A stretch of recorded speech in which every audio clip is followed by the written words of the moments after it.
Bonjour à toutes et à tous et bienvenue dans cette nouvelle capsule.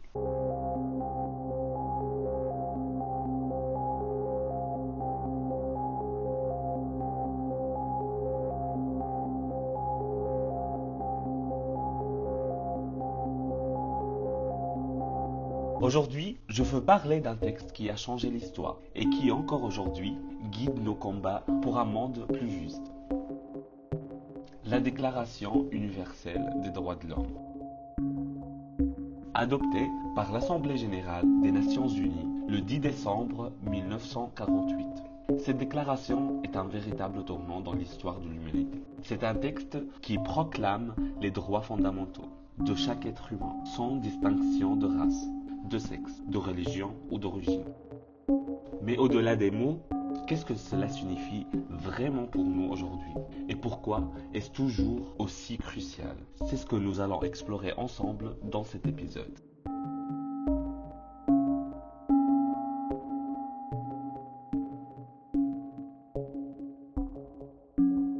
Pour comprendre l'importance de ce texte, il faut revenir à son contexte. Nous sommes en 1948, juste après la Seconde Guerre mondiale. L'humanité vient de vivre des horreurs sans précédent. L'Holocauste, des millions de morts, des génocides, des populations déplacées.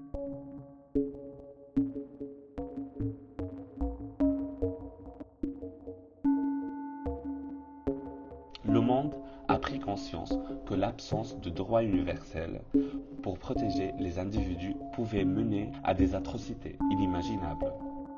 C'est dans ce contexte que les Nations unies ont décidé de rédiger un texte universel, un guide moral pour garantir la dignité et la liberté de chaque être humain.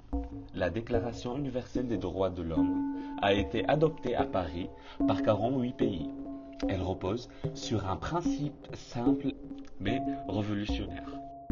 Chaque être humain naît libre et égal en dignité et en droit.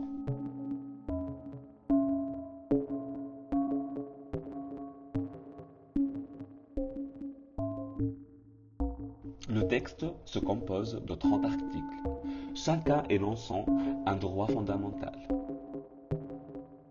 Voici quelques-uns des principes clés. Article numéro 1. Tous les êtres humains naissent libres et égaux en dignité et en droit. Article numéro 3.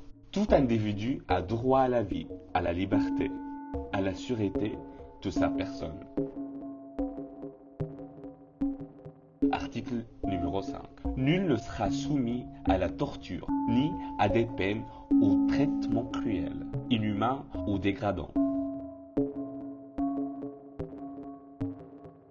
Article numéro 19. Tout individu a droit à la liberté d'opinion et d'expression. Article numéro 26. Toute personne a droit à l'éducation. Ce texte est universel, ce qui signifie qu'il s'applique à tous, sans exception. C'est une déclaration d'espoir, une promesse que la dignité humaine doit toujours primer, peu importe le contexte ou les différences.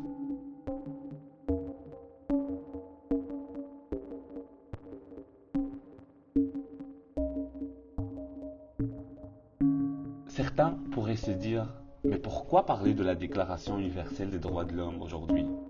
Elle date de plus de 70 ans. Les choses ont changé et pourtant, elle est toujours d'actualité parce que les droits humains sont encore violés dans le monde entier. Des millions de personnes vivent dans des régimes agressifs où la liberté d'expression, de religion ou même de pensée est réprimée. Des enfants sont privés d'éducation, des femmes sont opprimées et des minorités sont persécutées parce qu'elles restent une boussole morale. Ce texte est une référence pour les lois et les constitutions dans le monde entier. Il inspire des traités internationaux et des mouvements de défense des droits humains. C'est aussi un rappel constant pour les gouvernements et les citoyens.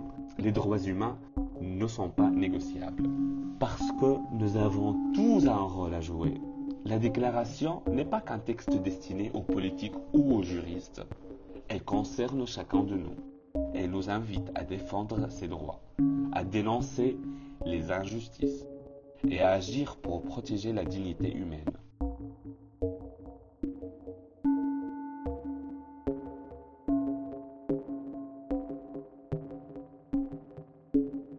Malgré son universalité, il est important de reconnaître que la déclaration est loin d'être appliquée partout.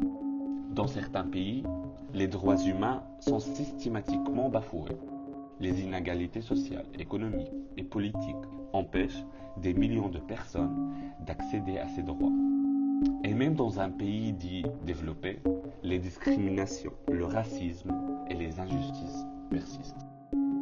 Cela nous rappelle que ce texte n'est pas une réalité acquise, mais un idéal à éteindre. Il dépend de nous, collectivement et individuellement, de faire en sorte qu'il devienne une réalité pour tous.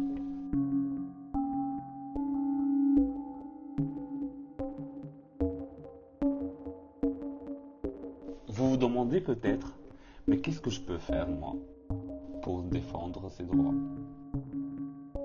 Voici quelques pistes. S'informer et sensibiliser. Comprendre ce que sont les droits humains et partager ces connaissances autour de vous. Soutenir les organisations qui défendent les droits humains, comme Amnesty International, Human Rights Watch et d'autres associations travaillent sans relâche pour protéger ces droits. Dénoncer les injustices.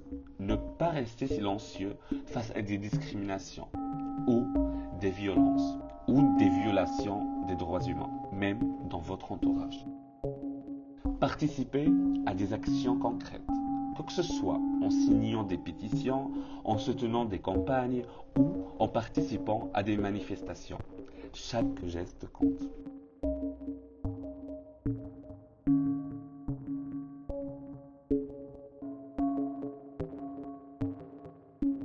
Pour conclure, j'aimerais vous rappeler une chose. La Déclaration universelle des droits de l'homme n'est pas un simple texte historique. C'est un rappel que, peu importe nos différences, nous partageons tous une même humanité. C'est un appel à construire un monde où chacun, peu importe où il se trouve, peut vivre avec dignité, liberté et égalité.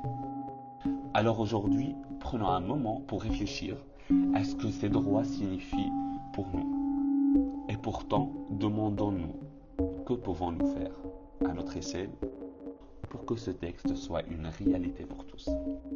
Merci d'avoir écouté cet épisode. Si ce sujet vous a inspiré, n'hésitez pas à partager cet épisode avec vos proches et à continuer la conversation. Ensemble, nous pouvons faire une différence. À très bientôt pour un nouvel épisode. Et d'ici là, souvenez-vous, les droits humains commencent par nous. Podcast réalisé par Ariba Iheb.